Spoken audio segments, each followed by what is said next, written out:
So we'll get started with the first ever Mug Up Monday.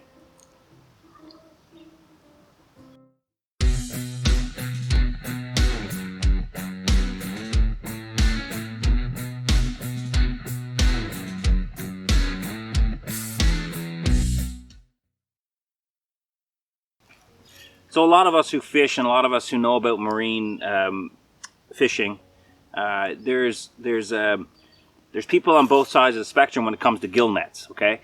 We know that gill nets work, and they work very efficiently, but almost to the point where they're too efficient because they kill non-targeted species. Over 400,000 seabirds are killed just from gill nets.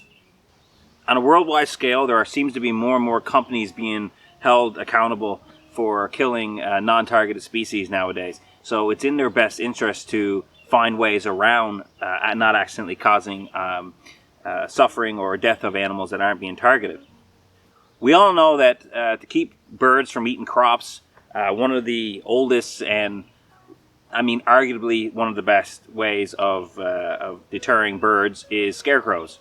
So what they've done in Estonia is now they are testing a theory which seems to be working. It has promising results where when they put out the gill nets on the buoys that are set out, they basically turn them into what looks like a scarecrow with eyes that are googly eyes. So it animates them a little bit more. So as the current and the waves are moving these buoys, the eyes are swinging back and forth, which gives them the perception of being alive, which is causing birds to think twice before diving in those areas to take the fish that are being caught in the gill nets. And sometimes the answer we're looking for seems to be the most simple one. Just stick scarecrows out in salt water. There we have it, saltwater scarecrows. My second point is going to be on fawns. This is the time of year, the spring, where human and wildlife conflict is at its highest, okay? In the spring, you have everyone. You have hikers who are out, you have foragers for mushrooms and things like that, and lots of times they will come across young baby fawns in grassy fields or areas where there's high in ferns and stuff like that. The baby fawn will usually be coiled up, lying down, and they will stay there for hours. Your best thing to do is to leave the fawn alone. If you come across it, take a quick selfie or whatever you got to do. Do not prolong your exposure and just get out of there. Continue walking on your way. The longer you stay there, the more of your scent you're leaving around, and your scent doesn't necessarily deter the mother from returning to her baby, but your scent can bring in predators. So it's best to just continue on your way and don't bother lingering around the fawns. They do not need our help. If you said, oh, I was there for 3 hours, mom never arrived. Well, mom never arrived probably because you were there for 3 hours. Just leave the fawn alone. Mom will return. That is what all the conservation officers right now are encouraging the public to do, is just kind of mind your business with these things and continue on your way. I gotta remember to drink my tea as I go through this. Oh, that's good. So by now, probably a lot of you guys have already seen this video.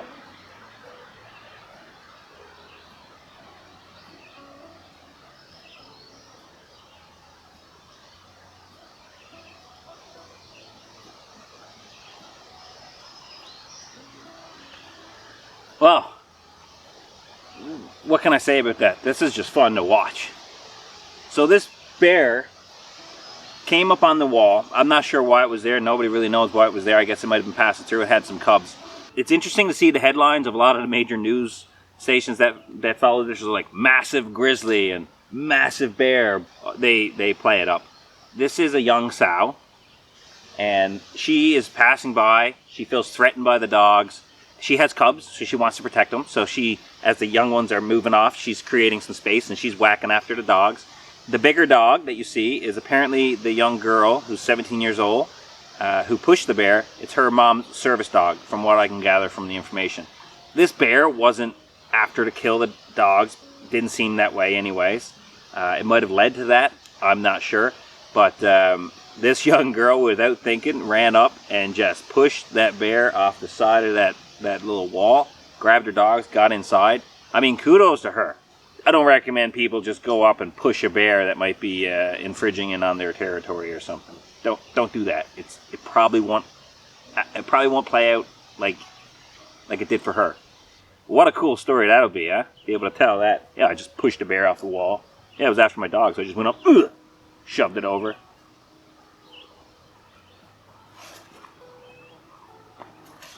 The common land snail. It's interesting little snot living in a shell. They have a survival tactic that they can live long periods of drought and warm and dry climates for up to 3 years. Snails have the ability to sleep up to 3 years. How does that happen? I mean, sometimes I feel like I could sleep for 3 years, but what these snails do is they'll essentially encase themselves in a sack of goo that they produce, which will harden on the outside and sealing in all the moisture. They will fall asleep in a type of sleep that's essentially a prolonged torpor. Torpor is similar to hibernation. Bears actually go into torpor, not technically hibernation. Same thing as hummingbirds and apparently snails. Just waiting for the next rainfall, which is a pretty cool tactic. I mean, we look at these things and we just think of them like snails, but there's some really cool information when you get to know these things. And this is what I hope to share with you guys during these Mug Out Mondays. Just some fun, factual information, pass it on. And, you know, I just find the more you know about nature, the more amazing and magical it is. So, well, I hope you guys enjoyed this. I know I did. And I will see you guys on the next one. I appreciate it, guys, and take care.